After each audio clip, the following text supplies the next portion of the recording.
Hello, everyone. Welcome to another edition of Building Subtext. Today, I want to talk about subtext versus storytelling in a way that I've made players, story points, and story beats have the same visual interface so that you don't have to keep this crazy mental model in your head in order to be able to write a great story. What I've done is I've gone through and I've taken what was the visual interface here, where you have the storytelling on top and the subtext on the bottom. The subtext is what is actually going on in the story. It's tied to the meaning of the story, to the premise, what it is that you're trying to say with it. And it's where everything really is. It's like the foundation for everything else.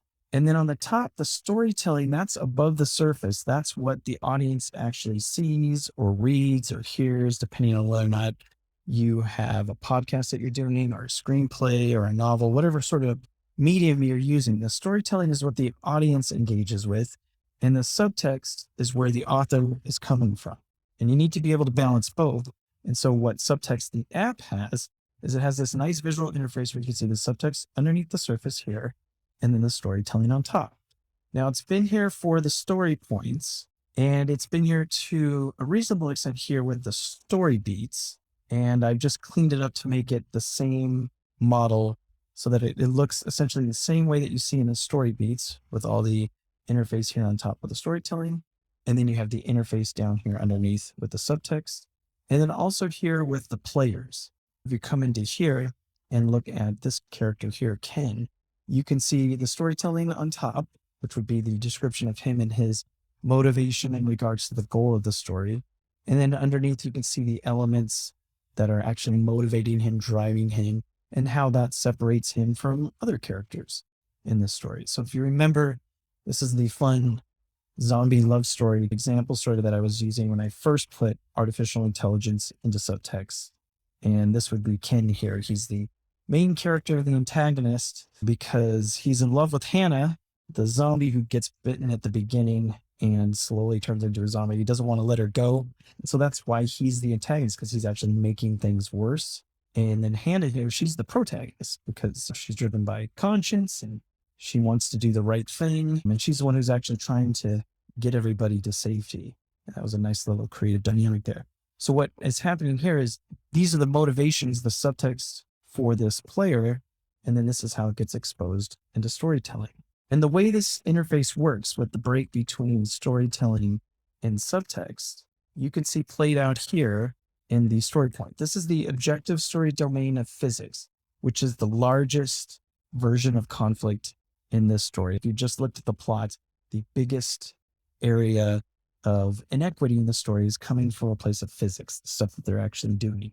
So up here at the top, you can see the storytelling. The general illustration is going on a journey with someone.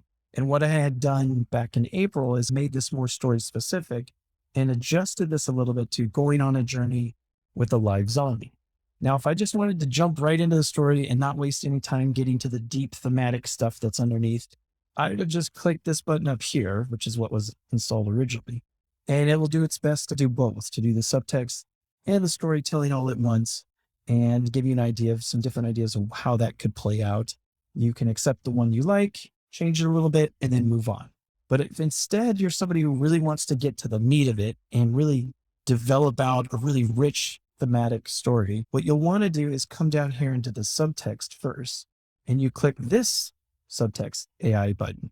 And what that will do is that'll go through and just answer the question of what would be the subtext of going on a journey with a live zombie. Not really tied to the story, although it's hard to not tell a story without something about a live zombie, but really just to get the idea of why that would be a problem. So it may try to attack or eat other people. That would be an obvious one. Other people may be scared and try to attack it. Could be fear of infection. So these are all different ideas just looking at the subtext. And this was one that I had accepted before, which talks about how they're associated with death and destruction, how they may pose a threat to people on the journey because other people will think of that person as violent and dangerous. All kind of general ideas of what I had wanted in the first place. And the new introduction here is this button right here, what I'm calling the surface storytelling or transform subtext button. And what that does is dependent upon what player you have chosen here. So these are all the players in this through line. And this interface is available in all 4 through lines: main character, influence character, relationship, story. Here we have the survivors, which is pretty much what's already here. But if I just wanted to focus on Ken and see how he would play a part in this going on a journey with a live zombie, I would simply select him and then transform that subtext into storytelling. And what Subtext is doing now is actually writing my story for me. It's writing the story point, which will appear in all 4 acts. It'll appear throughout the narrative, the same idea of going on that journey, but just getting a different idea of how it would be just for Ken all himself. Here, he's walking through the woods with his friends when they come across a zombie. A lot of these have the idea of it's trying to set up the story from the beginning. Sometimes you can get some good stuff out of this. Ken was not worried about the zombies as he had seen them in movies and they did not seem like a big deal to him. However, now that's an idea I hadn't thought of for Ken. However, the other members of the group were terrified of the zombies and did not want to be around them. This caused tension with the group as they were constantly arguing about whether or not to go near them. Ken was eventually bitten by a zombie. Okay, the other members of the group were now even more terrified of him as he was now a threat to them. They did their best to avoid him, but Ken would often try to attack them. Ultimately, the group was forced to kill Ken in order to protect themselves. The experience was very traumatizing as they had to kill one of their own. All right. It also has a tendency to always want to finish the story. But let's say I just take this.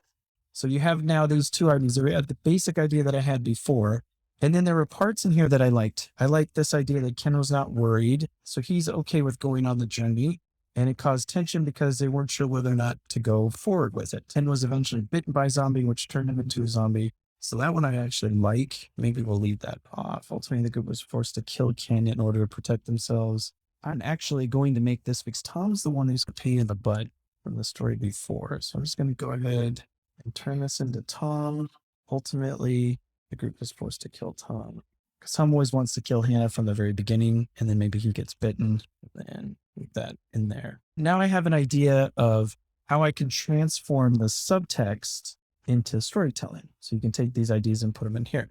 Now, if I want to get into even more detail, I can go into the concern here, which is a little bit more detailed than physics. Physics is a very general thing, but here's obtaining. Everyone in this story comes into conflict with each other over finishing what they started. Each person wants to be the one to finish the job and willing to fight for it. All right, so let's say Ken has a thing about finishing what they started. It's like, we promised we would go across this way. We got to bring him with us. And let's see what kind of storytelling Subtext comes up with. Now, this takes a little bit longer because the responses here in the storytelling, I've made it so there's a lot more room in it, so that there's a lot more room for illustrations and storytelling. And what comes back is Ken was working on a project. He was one determined to finish it. He became obsessed with finishing it and wouldn't let anyone else help him. This led to conflict.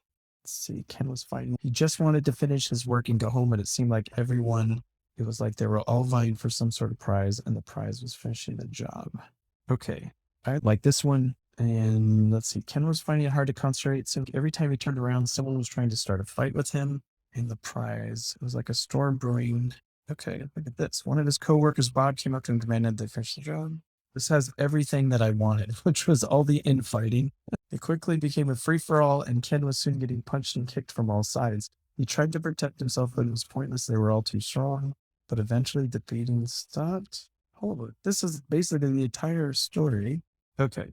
This is the entire story, which is great. Obviously, it's focused around an office, and this is the magic of doing this approach. So you have the story point here, which is obtaining. So all the conflict is going to come through obtaining, trying to control something or finishing what it is that you started. There's people vying for control as they try to escape to safety. And the illustration that come up here, because there wasn't any specificness towards this actual story, what came back was something about working within an office. You can easily change that to a zombie adventure, right? It seemed like everywhere he turned, someone was trying to start a fight with him.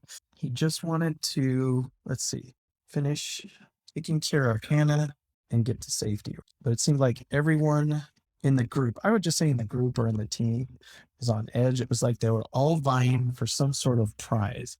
So I'm not sure what that would be. The prize was finishing the job. Actually, the prize was making it to safety. And then I would say Ken just wanted to take care of Hannah and, letting her die a peaceful death, right? Not have to kill her or have to take her out in some way. Everybody else is vying for some sort of prize, and that prize was making it to safety. Ken tried to ignore the conflict It was like a storm brewing. It was only a matter of time before exploded. It did.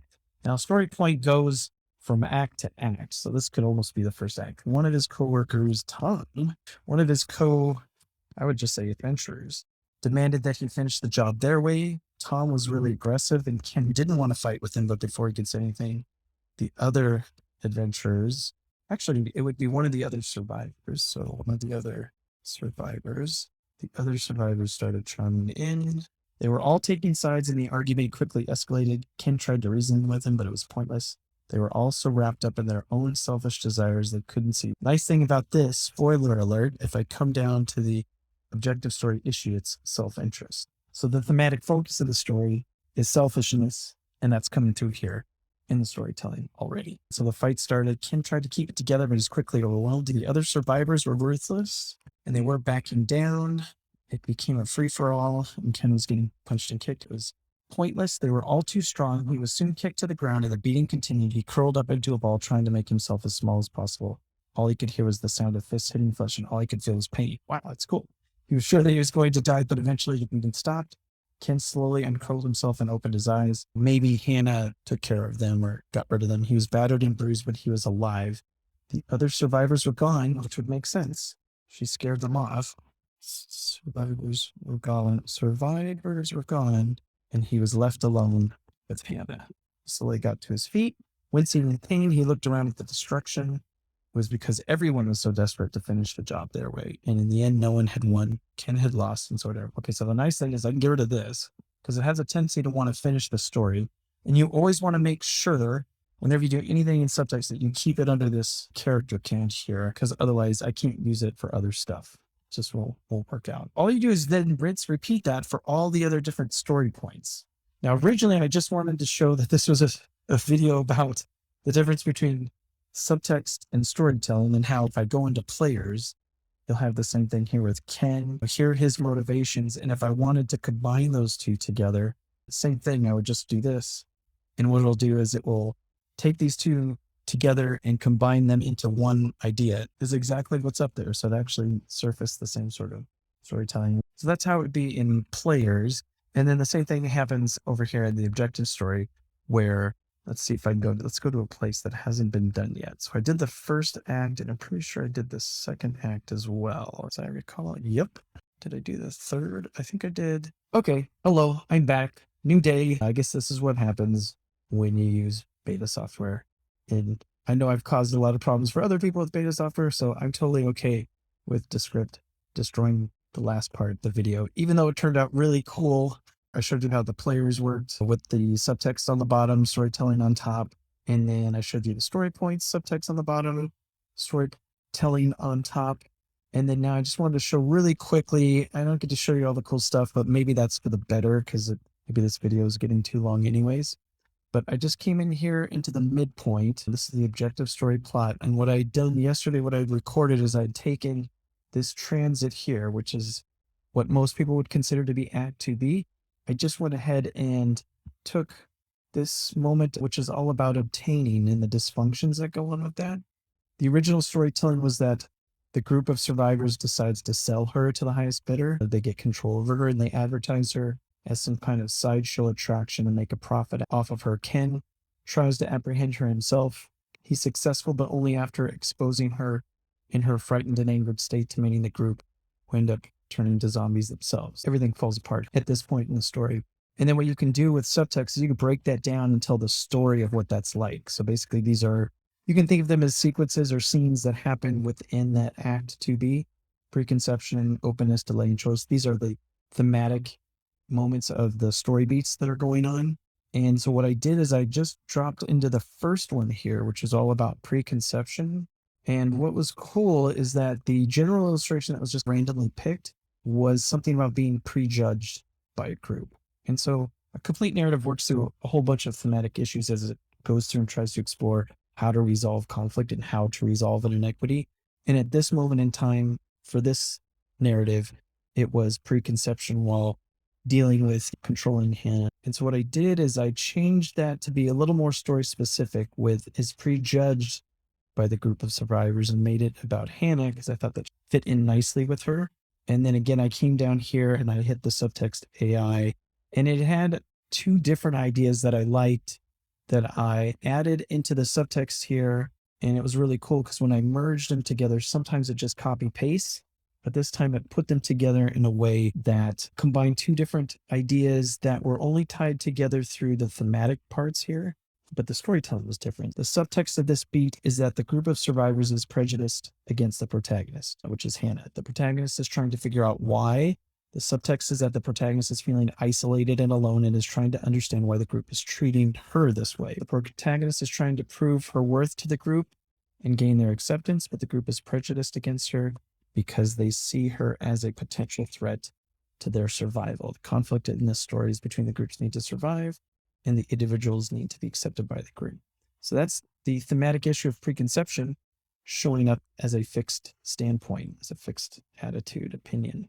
That's where the conflict is coming through at this moment in the story.